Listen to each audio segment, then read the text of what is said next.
with a single catastrophic breakdown.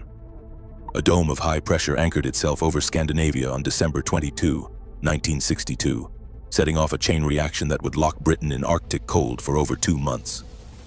The Met Office, tracking synoptic charts by hand, watched as Atlantic storms veered north, unable to break through the wall of still air. Instead of the usual procession of mild, damp westerlies, a relentless flow of easterly winds swept across the North Sea, drawing bitter air from Siberia and the Arctic straight into the British Isles. Temperatures plummeted night after night, reaching -22.2 degrees Celsius at Braemar in Scotland by January 18th. With the jet stream displaced far to the south, the Atlantic's warmth was shut out. Each weather front that reached Britain stalled and died, shedding its moisture as snow. The snow did not melt. There was no thaw, only a slow accumulation as the ground froze hard beneath a deepening white crust. From late December until early March, much of England and Wales saw snow cover that never lifted. In Reading, snow lay on the ground for 38 days, 5 times the modern average. Across the South and Midlands, rivers and canals froze, and in some coastal towns, even seawater turned to ice.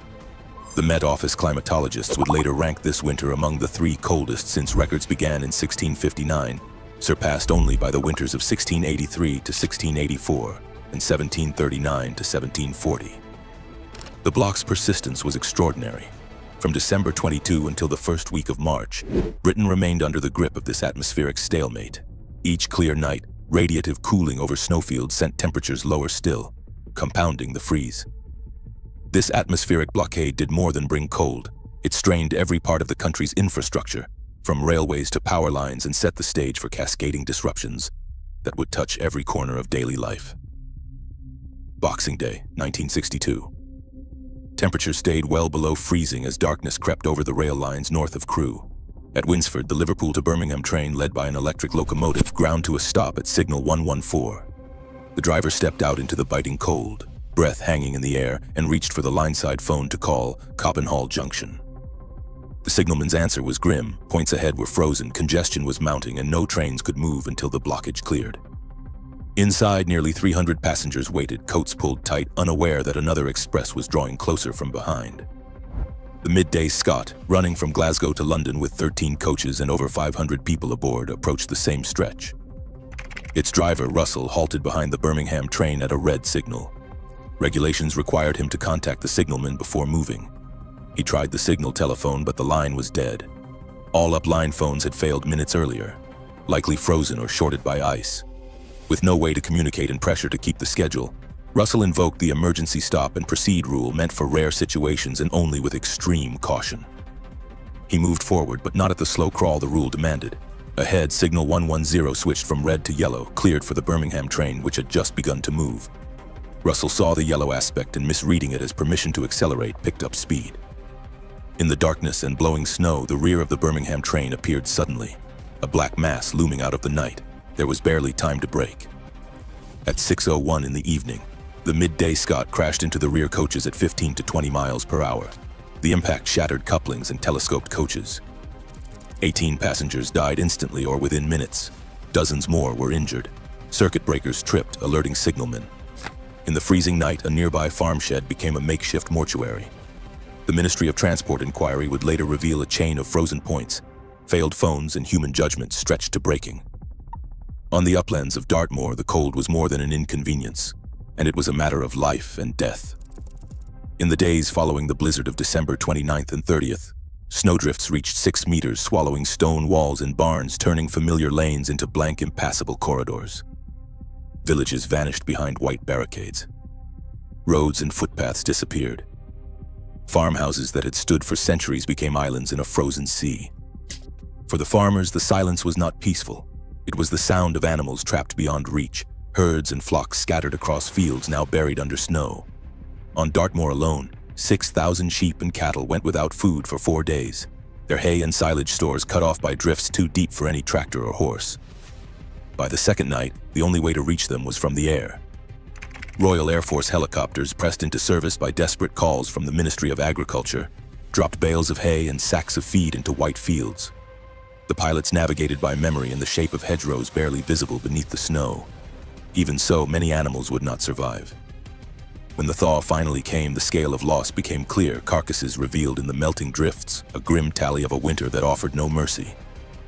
Farmers spoke of helplessness, of walking out each morning to see another dozen sheep lost, or a barn roof collapsed under the weight of ice. Some families burned their last coal in kitchens colder than the outdoors, rationing food and paraffin, waiting for a snowplow or a passing military convoy. In the uplands, isolation was measured not just in miles, but in days without news, weeks without mail, and the growing certainty that help might not arrive. Survival depended on neighbors sharing what little they had: fuel, food, a working radio. Relief sometimes came in the form of a single army lorry, headlights pale against the drifts, bringing bread, milk, or medicine to a village unseen for a fortnight. The hardships of the countryside often went uncounted, their scale hidden beneath the snow, but the toll on rural life was as real as any headline from the cities. By New Year's Eve, the freeze had pushed city life to the edge.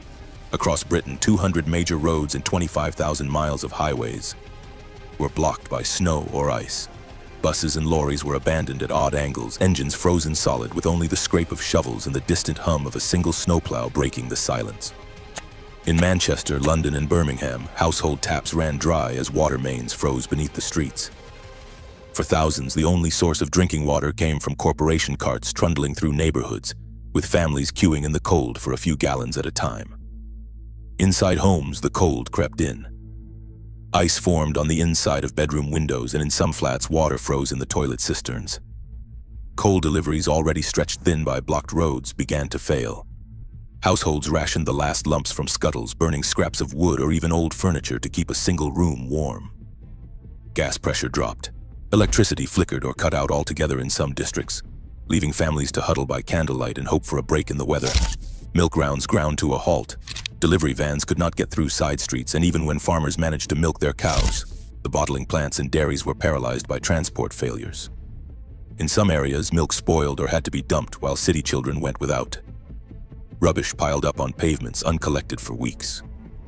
Postal deliveries slowed to a crawl, and newspapers arrived days late or not at all. Municipal workers faced a losing battle. Crews dug out hydrants, thawed pipes with blow lamps, and tried to clear main roads, but the sheer scale of the freeze overwhelmed every effort. Public notices urged residents to conserve water and share coal.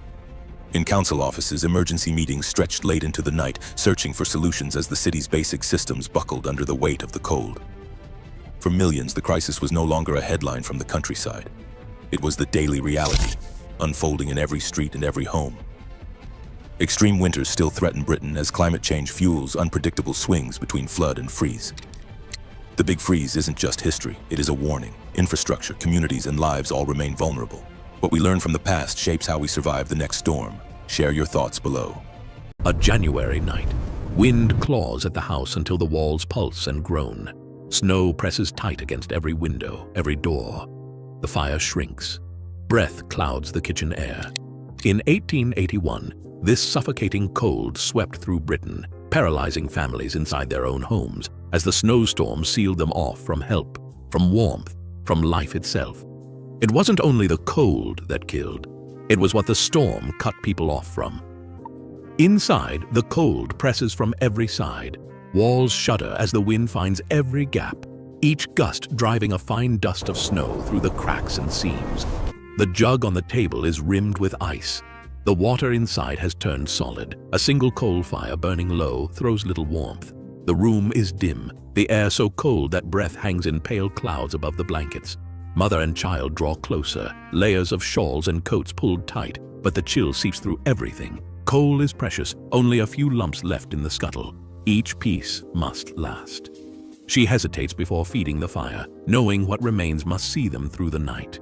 The silence is heavy, broken only by the pop of a cinder and the distant groan of the wind.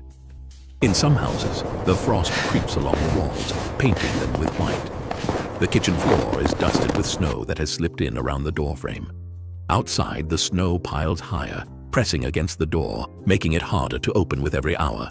Inside, the family waits, watching the last embers glow, listening to the storm's slow siege. Every breath is a reminder of how thin the barrier is between warmth and the world of ice beyond. A decision must be made. The last of the bread is gone, and the coal scuttle is nearly empty.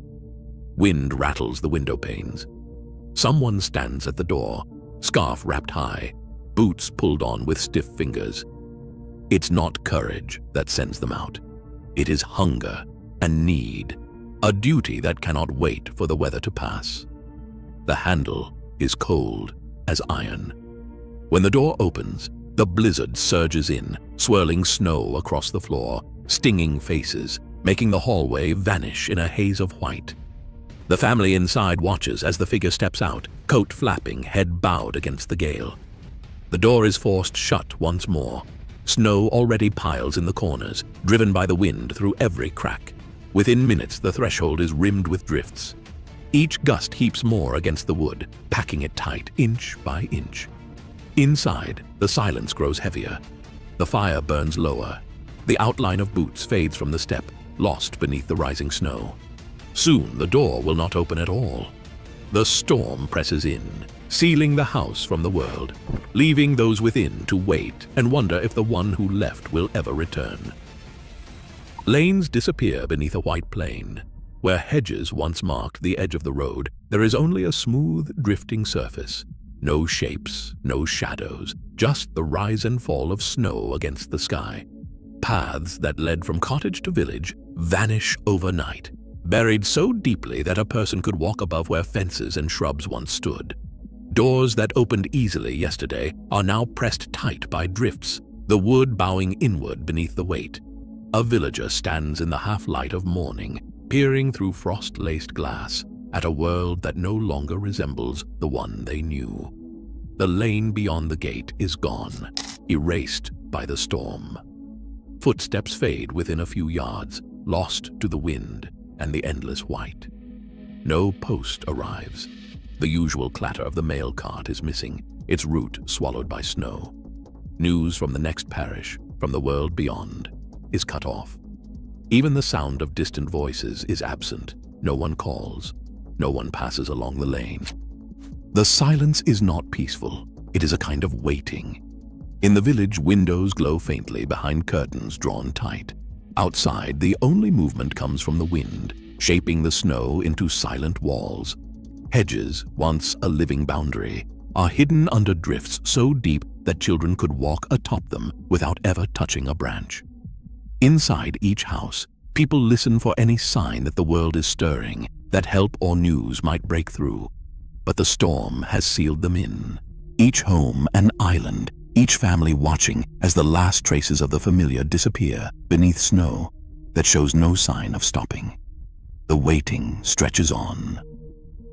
The tracks vanish beneath a white, unbroken field. Where rails once gleamed, there is only a shallow dip in the snow, barely a memory of movement. Telegraph poles lean at odd angles, wires snapped and trailing, their messages silenced mid-sentence. Along one line, a passenger train sits stranded, its carriages half-buried, windows crusted with frost, doors frozen shut. Inside, a single lantern glows in the dark, painting tired faces with a thin yellow light. The heat from the stove is no match for the cold that seeps through every seam. Passengers huddle together, coats pulled tight, breath clouding the glass. Outside, the storm howls, piling snow against the wheels, sealing the train in place as surely as any house. No word comes from the city. No relief train arrives. The telegraph wires that once carried news and hope now hang useless, heavy with ice. By morning, the train is just another shape beneath the drifts. Some lines have been abandoned entirely, engines left to freeze where they stopped.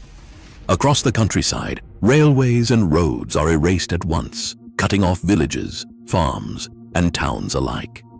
The world beyond becomes unreachable, not by distance, but by the weight of snow and the silence of broken wires. Inside the carriage, the lantern burns low, and the night seems endless. Every hour, the cold presses closer. Rescue will not come soon. The storm has made an island of every place, and every person waits for morning, not knowing if it will bring help or only more snow.